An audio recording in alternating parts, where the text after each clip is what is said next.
మురాసురుడనబడేటటువంటి రాక్షసుడు నరకాసురుడికి అత్యంత ముఖ్యుడు. వాడు అక్కడ ఉన్నటువంటి జలదుర్గంలో నీటి లోపల పడుకుని నిద్రపోతున్నాడు. వాడు ఆ నిద్రపోతున్నవాడు పైకి లేచాడు.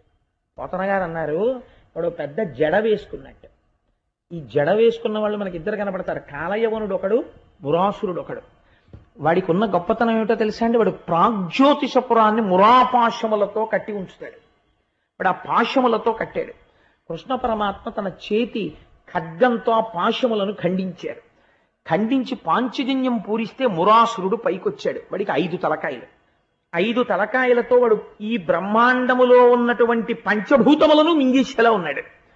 అగ్నిహోత్రం పాకితే ఎలా ఉంటుందో, మీరు ఇలా పొడవుగా సన్నగాను ఏదైనా ఇంధనాన్ని పోసి వెలిగించారనుకోండి, అది వెలుగుతోంది అనుకోండి ఒక అగ్ని రూపంలో, అది ఎలా ఉంటుందో అలా ఉంటుంది వాడి జడ.